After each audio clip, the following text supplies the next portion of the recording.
questions? Anybody got one? Oh, come on. No, somebody got one. There we go.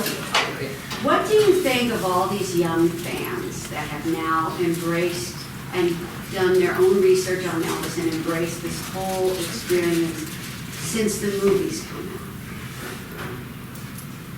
What can I say? Elvis is bigger than life, you know. And, glad to see it.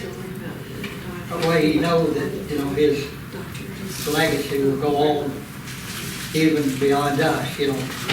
And to see that, it, you know, just makes you realize just what a great person he really was, you know. How great he's been over the years and continues to be. All right, who was the other one that had one up? When Elvis did That's the Way It Is, and he was performing in Vegas, and they filmed him jumping off the stage, what was going through your mind whenever he jumped off the stage? Ooh. That's a quote.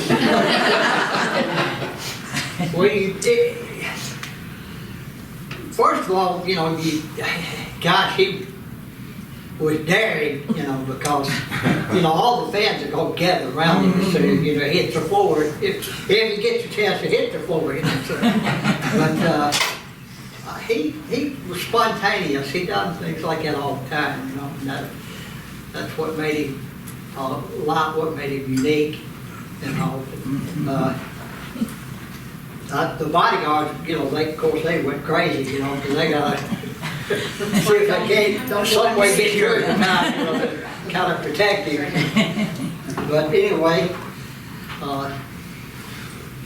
we always had to, you know, watch out for things like that, because like I said, he was very spontaneous, you know, never knew what he was going to do. And that was on stage and off stage, you know, just any time.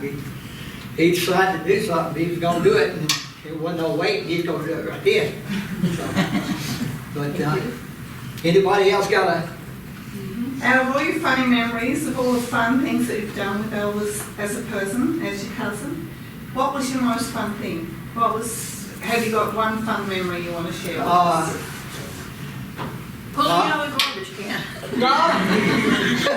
Yeah, that was one. God, there's so many of them, you know. It's hard to place one, you know. That was a good one that she come up with. When we first moved to Memphis and all, we lived in the same apartment building. Well, next to us was a place called Magolio's fruit and vegetables, and so they would when they got bananas that were starting to turn a little bit and all, of course they threw them in the garbage can, and I was watching them, and that one day I just couldn't stand it no longer, so I just put over that big drum that they had, and I was down in there. Well, I got overbalanced and was in there, and I was getting my bananas. You know, that was a treat for me at the time. Well, thank goodness that somebody else came along. And guess who it was? So he just grabbed me by the feet like that and pulled me up. Because I don't know what I was going to do. He said, I saw these two dirty little fish sticking out of the garbage cans. And he said, and he still had his bananas. Yeah. Actually, I offered him one. He said, no, I'll be for you. Because he loved bananas too. You know. How old were you? Me? 5 years old. And of course, he was 13, you know. But he pulled me up out of the garbage can, you know. 'Cause like I say, even at that age, you know, it'd been hard for me to, even if I got turned back over the can, rock the can, I guess, maybe a little bit. I might have got lucky.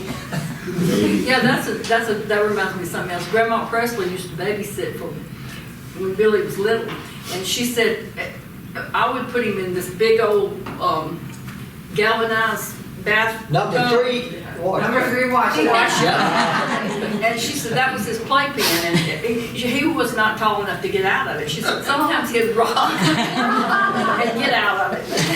That was how she kept up with him.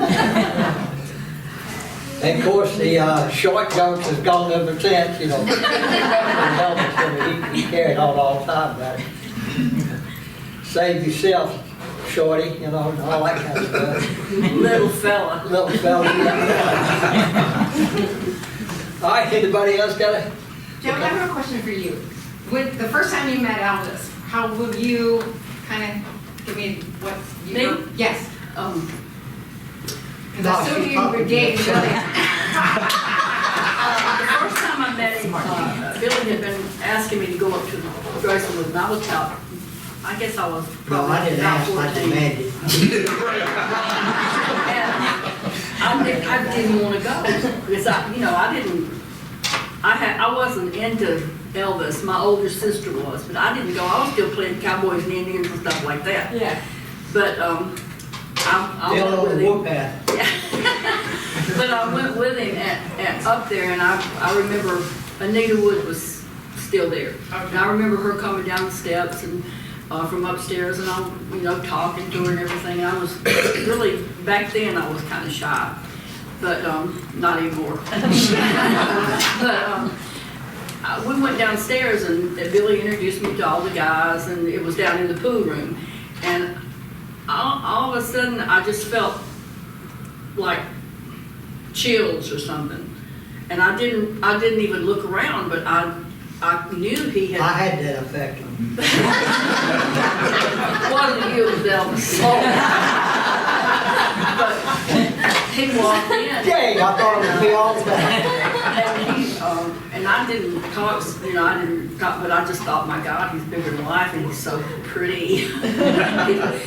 But I didn't say, I wasn't talking very much, and he kept, he'd come by, and he told Billy that, he said, "You've robbed the cradle." I was real young, and he kept talking to me, and I remember he had a cane, because he thought it looked good to carry a cane like Danny, and I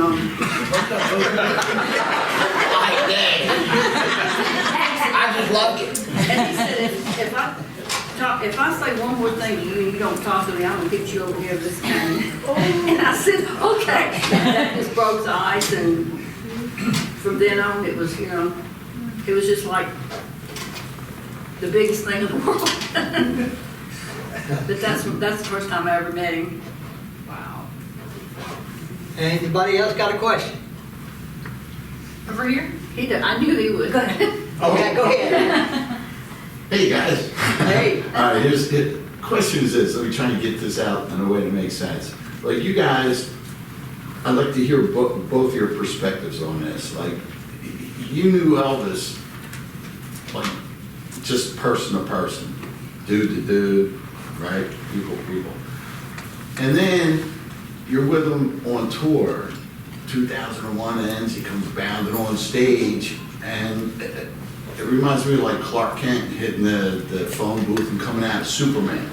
It's like a superhuman entity up on that stage. Yeah. How did you guys wrap your heads around that? Like this is like our bud, this is our family, this is who we hang with. But yet he hits that stage and he's like this just gigantic, astronomical star. How did you keep that? Well, for me, it was just like, a totally different being. When he hit that stage, it was, a thrill. I don't care, how much I've been around him personally, it was still a thrill. I mean, because, he had a beautiful voice. And just to watch him entertain, because, like I say, he was a spontaneous person. You never knew what he was going to do on stage. Mm-hmm. Stuff he could do about anything. And so it was electrifying for me, And then when he was off stage, it's like, kind of like two different people. Yeah, right. And he would mellow down once he come down off, because the high of the show, and then you got to drop down to just an ordinary person, so, you know, it was, but it was exciting either way. That's beautiful. That's what I want to know. Like, did you see it as like two different books, right? You know? Hello? I'm How about sorry. you, Joe? To me, it was, Hello? kind of like what Billy said, but I remember the first time, I had known him all those years, like during movie times and all that, you know, and been around him, but the first time I saw him on stage, I didn't really realize before that he was that dynamic. I had heard records and his records, of course I loved, you know, his music, but I had never seen him perform. And we were in Vegas the first time I got to see him. And I couldn't believe it was our Elvis, you know, the same. I mean, he was just so, at home, he was like I was telling the other group that came, would sit up in the middle of his bed and in a circle and, you know, he'd pull his socks off and throw them on the floor and we'd sit there and talk and just, you know, sometimes hold hands, say prayers, he'd read different books, the Bible, different things. And he was just, I mean, he was always dynamic, you know, but he was like so easy to talk to and so into whatever you thought or whatever, you know. I know one time we were all holding hands. He said, okay, everybody close your eyes. And it was me and Billy and Elvis and Linda. And he said, everybody close your eyes and just vision and then tell me what you see. And he was going around asking, and I didn't see nothing. So he said, what did you see? And I said, stars. And he said, stars?